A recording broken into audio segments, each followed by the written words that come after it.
Yes, Tirumala లడ్డూలో జరిగిన ఈ అపవిత్రానికి సంబంధించి ప్రస్తుతం డిస్కషన్ జరుగుతుంది. అనేక మంది అనేక సలహాలు సూచనలు ఇస్తూ ఉన్నారు.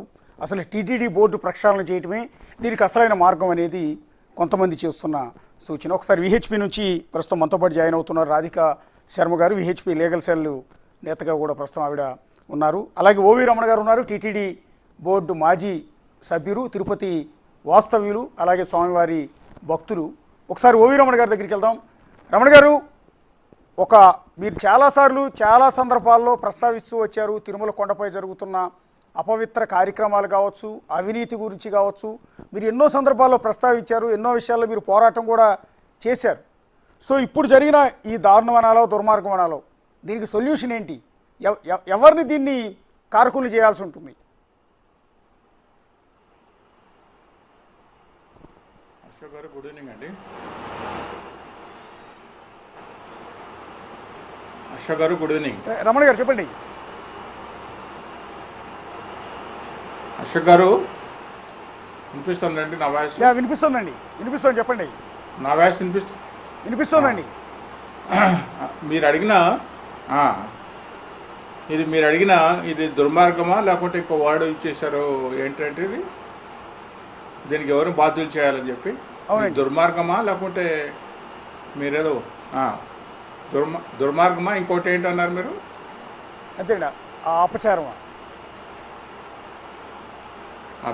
అపచారం కాదండి, దుర్మార్గం. ఎందుకు దుర్మార్గం అని చెప్పి అంటున్నానంటే, ఈ టీడీ చరిత్ర మీరు మొత్తం తీసుకుంటే, మీరు కూడా తిరుపతిలో పనిచేశారు, తిరుపతి దేవస్థానం గురించి మీకు కూడా అవగాహన ఉన్న వ్యక్తి. చాలా సందర్భాల్లో మీరు తిరుపతి దేవస్థానం గురించి కథనాలు రాసిన వ్యక్తిగా మీకు చెప్తున్నాను.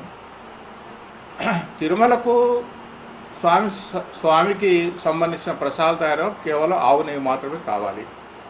ఈ ఆవు నెయ్యి ఎక్కడైతే లభ్యత దొరుకుతుందో అది కూడా తిరుపతిలో దేవస్థానంలో పనిచేసే ప్రతి ఒక్క ఆఫీసర్కి తెలిసినా కూడా వాళ్ళ దగ్గర తీసుకోకుండా ఎవరో ట్రేడర్స్ అంటే, నాకు తెలిసి దాదాపు తిరుపతి దేవస్థానంలో ప్రత్యక్షంగా కాకపోయినా పరోక్షంగా గత 35 సంవత్సరాల నుంచి అనుబంధం ఉంది.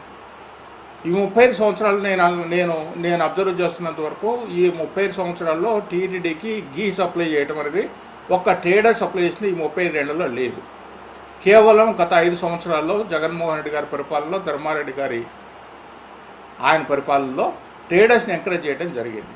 ఎందుకు ట్రేడర్స్ని ఎంకరేజ్ చేయట్లేదు? ఎందుకంటే ఆవుని సప్లై చేయగలిగే వాళ్ళు గతంలో విజయ డైరీ ఉండేది.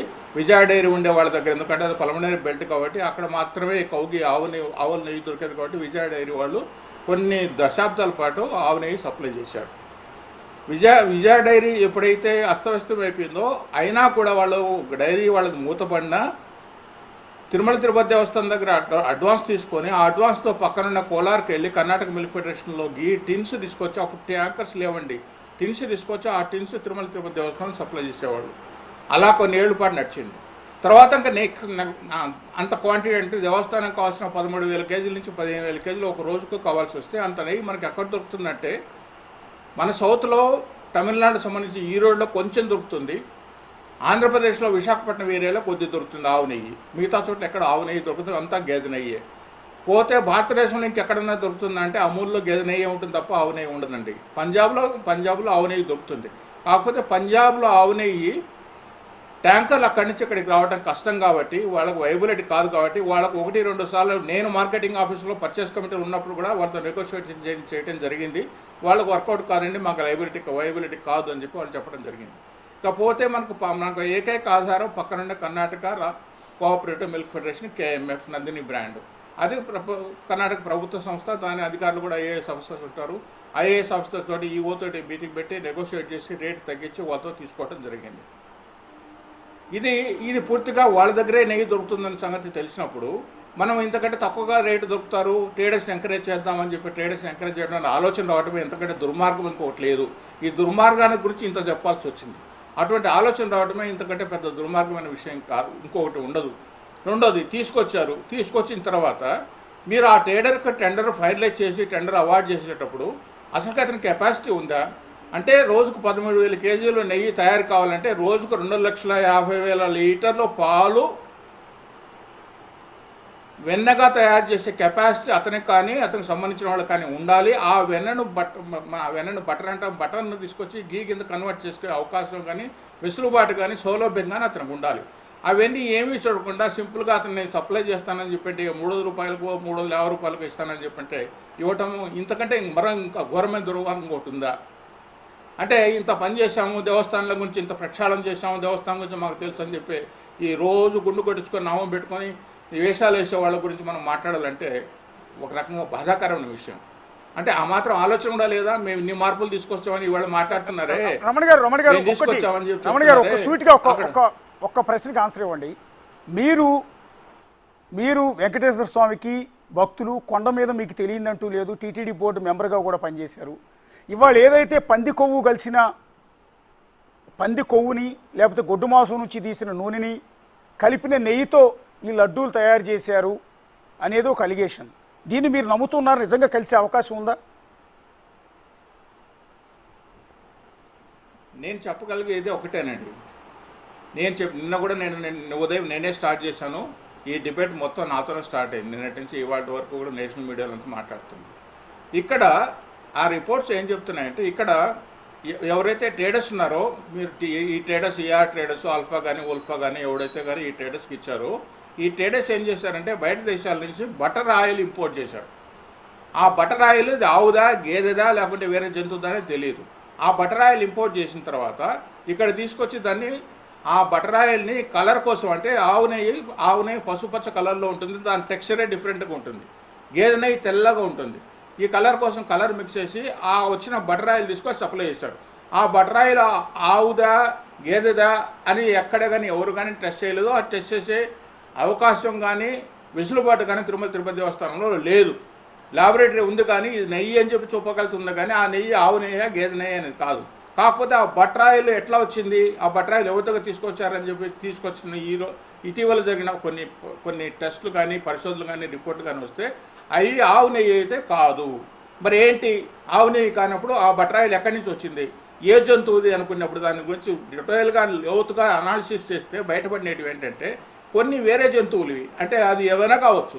సోయాబీన్ ఆయిల్ ఉంది, పామ్ ఆయిల్ ఉంది, తర్వాత కొన్ని వేరే ఫ్యాట్ మిక్స్ అయినాయి, కొన్ని వేరే జంతువులు ఇప్పుడు ఎట్లయితే బటర్ తయారు చేయడానికి ఎక్కడైతే ఫ్యాట్ కంటెంట్ ఎక్కువ ఉన్న జంతువులు ఉన్నాయో ఆ జంతువుల్లోంచి ఫ్యాట్ కంటెంట్ తీసుకోవడానికి కలిపే మార్గాలు ఇవన్నీ. గతంలో మీరు చూసే ఉంటారు, ఆయిల్లో కూడా ఇటువంటి కల్తీలు ఎన్నో జరిగాయి, హోటల్స్ కూడా ఎన్నో సీజ్ చేశారని. అలాగా వచ్చిన ఆయిల్ అంటే పక్క దేశాల నుంచి బటర్ ఆయిల్ ఇంపోర్ట్ చేసి ఆ బటర్ ఆయిల్ని ఇంపోర్ట్ చేసిన ఆయిల్ని ఇక్కడ కల్తీ చేసి దేవస్థానానికి సప్లై చేశారు. అందుకే ఆ వాసన లేకుండా పోయింది, ఆ సుగంధం లేకుండా పోయింది. ఆ ఒరిజినల్ నెయ్యిలో ఆవు నెయ్యిలో ఎంతైతే టెక్స్చర్ ఉంటుందో ఆ టెక్స్చర్ ఏమవుతుందంటే లడ్డు తయారు చేయడంలో మాన్యువల్ లడ్డు తయారు చేసినప్పుడు లాంగవిటీ ఉంటుంది. అంటే 10 రోజుల పాటు 15 రోజుల పాటు మనం లడ్డు ఇంట్లో పెట్టుకున్నా కూడా ఏమీ కాకుండా ఉంటుంది, ఆ సువాసన అట్లే ఉండేది.